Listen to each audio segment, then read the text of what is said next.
गोपीपुर नामक गांव में संगीता नाम की एक बेहद ही सुशील और सुंदर लड़की रहती थी।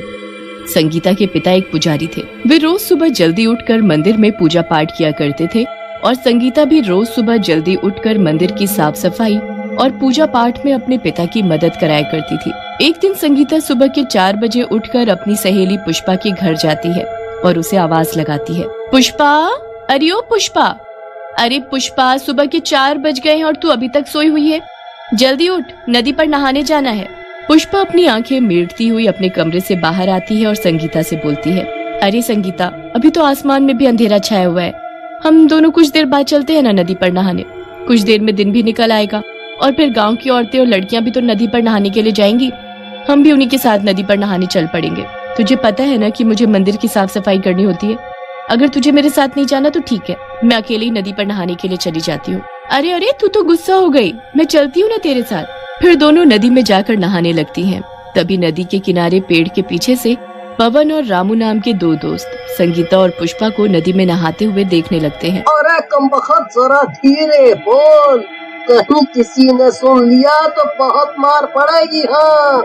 तभी संगीता को ऐसा आभास होता है कि कोई उन्हें चुपके से देख रहा है। पुष्पा, मुझे लगता है कि वहाँ पेड़ के पीछे कोई है जो हमें ऐसे नहाते हुए देख रहा है। चल जल्दी चलते हैं यहाँ से।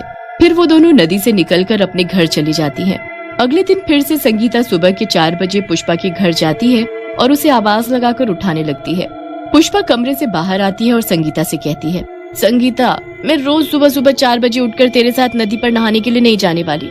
मेरी सारी नींद खराब हो जाती है और वैसे भी मंदिर की साफ सफाई पूजा पाठ तो तुझे करनी है, मुझे थोड़ी ना करनी है।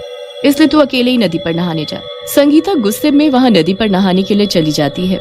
तभी पवन और रामू फिर से नदी के किनारे पेड़ के पीछे खड़े होकर संगीता को नहाते हुए देखने लगते हैं। पवन भैया, आज तो ये लड़की अकेले नदी पर नहा रही है। चल तो फिर आज हम दोनों भी नदी में नहाने के मजे लेते हैं, वो भी इस अप्सरा के साथ। फिर दोनों हंसते हुए नदी में नहाने के लिए चले जाते हैं और संगीता को अकेला पाकर उसे छेड़ने लगते हैं। संगीता की किसी बात का कोई असर नहीं होता है।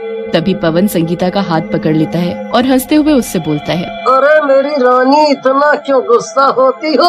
अरे हमें भी तो तुम्हारे साथ नहाने के मजे लेने हैं और वैसे भी हम दोनों तुम्हारे साथ नहाकर कुछ देर में यहाँ से चले जाएंगे। संगीता उन दोनों की हरकतों से बहुत डर जाती है और जोर जोर से चिल्लाने लगती है। तभी नदी के किनारे से पुष्पा संगीता को आवाज लगाती हुई आती है। पुष्पा को देखकर पवन और रामू की सिट्टी पिट्टी गुल हो जाती है।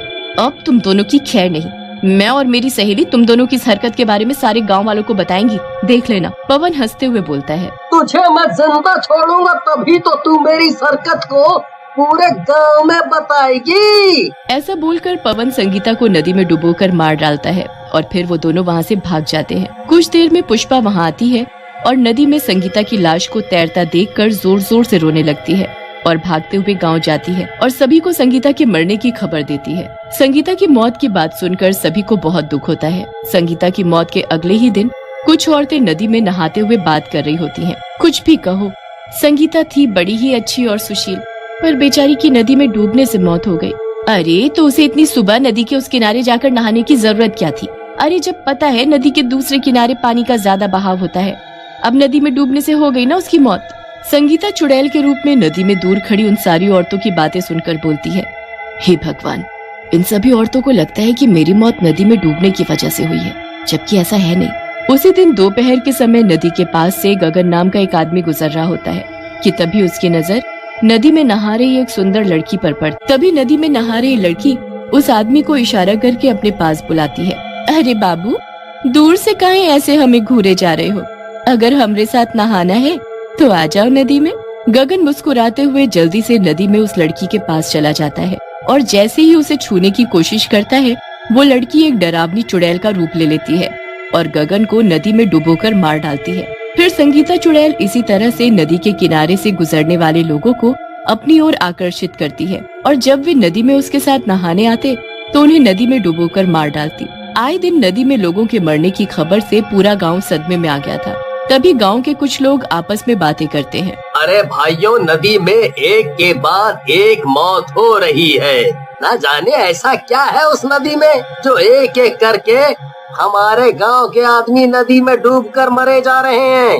सही कह रहे हो भीमा भाई। अरे हमें तो लगता है कि उस नदी में जरूर कोई राक्षस है जो हमारे गांव के आदमियों को मार डालता है। भीमा भाई, हम लोगों को मिलकर कुछ ना कुछ तो करना चाहिए, नहीं तो ना जाने और कितने लोग उस नदी में डूबकर मारे जाएंगे। हाँ। अगले दिन भीमा अपने भाई रमेश के साथ नदी के रास्ते जा रहा होता है कि तभी भीमा को नदी से किसी लड़की के गुनगुनाने की आवाज आती है। अरे रमेश, ये लड़की कौन है जो इस तरह से गुनगुनाते हुए नदी में नहा रही है? ये लड़की हमारे गांव की तो नहीं लगती।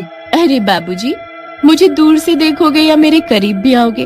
अरे आप भी जाओ, मुझे अकेले नदी में नहाने में मजा नहीं आ रहा है। तुम साथ होंगे तो दोनों को नहाने में बड़ा मजा आएगा। हाँ। सुंदर लड़की की बात सुनकर भीमा से रहा नहीं जाता और रमेश के मना करने पर भी भीमा नदी में उस सुंदर लड़की के साथ नहाने चला जाता है। कुछ ही देर में वो सुंदर लड़की चुड़ैल के रूप में आ जाती है और भीमा का गला दबाकर उसे नदी में डुबोने लगती है। मुखिया जी, जल्दी से कुछ कीजिए, नहीं तो वो चुड़ैल मेरे भाई भीमा को भी मार डालेगी। फिर गांव के लोग और मुखिया जी पुजारी जी को लेकर नदी के पास जाते हैं। ए दुष्ट चुड़ैल, छोड़ दे इस बेचारे आदमी को। आखिर क्या बिगाड़ा है इसने तेरा जो तू उसे इस तरह से नदी में डुबोकर मार डालना चाहती है? मैं गांव के किसी आदमी को नहीं छोड़ूंगी, मार डालूंगी मैं सभी को। जैसे मुझे नदी में डुबोकर मार डाला, वैसे ही मैं भी गांव के आदमियों को नदी में डुबोकर मार डालूंगी। पुजारी जी, मुखिया जी, अरे रमेश, कोई तो कुछ करो, मुझे इस चुड़ैल के हाथों से बचाओ। ये क्या बोल रही है तू? आखिर तू है कौन जिसे नदी में डुबोकर मार डाला? चुड़ैल भीमा का गला छोड़ देती है और रोते हुए बोलती है, पिताजी, आपने अपनी बेटी को नहीं पहचाना। मैं संगीता हूँ और मुझे किसी और ने नहीं बल्कि हमारे गांव में रहने वाले पवन और रामू ने मिलकर नदी में डुबोकर मार डाला। चुड़ैल की ये बात सुनकर गांव के सभी लोग, मुखिया जी खासकर पुजारी जी, बहुत ही हैरान थे। ये क्या बोल रही हो तुम? तुम मेरी बेटी संगीता हो, पर मैं तुम पर यकीन कैसे करूं कि तुम संगीता हो? फिर चुड़ैल अपनी जादुई शक्ति से चुड़ैल के रूप से संगीता के रूप में बदल जाती है। अब तो आप सभी को यकीन हो गया ना कि मैं ही संगीता हूँ। पर बेटी, तुम्हारी मौत तो नदी में डूबने की वजह से हुई थी। चुड़ैल गुस्से से बोलती है, नहीं, मेरी मौत नदी में डूबने से नहीं हुई थी। फिर चुड़ैल सभी लोगों को बताती है कि कैसे पवन और रामू ने उसके साथ बदतमीजी की और किसी को कुछ पता न चले इसलिए उन्होंने उसे नदी में डुबोकर मार डाला। जब तक पवन और रामू को उनके किए की सजा नहीं मिल जाती, मैं ऐसे ही लोगों को नदी में डुबोकर मारती रहूंगी। पुजारी जी मुखिया जी से कहते हैं, मुखिया जी, मेरी बेटी को न्याय दीजिए, नहीं तो वो ऐसे ही तड़पती रहेगी और लोगों को मारती रहेगी। मुखिया जी चुड़ैल और पुजारी जी की बात सुनकर जरा भी देर नहीं करते। वे रामू और पवन को उसी दिन पकड़कर फांसी की सजा दे देते हैं। पवन और रामू के मरते ही चुड़ैल को भी मुक्ति मिल जाती है और वो हमेशा हमेशा के लिए उस नदी से गायब हो जाती है।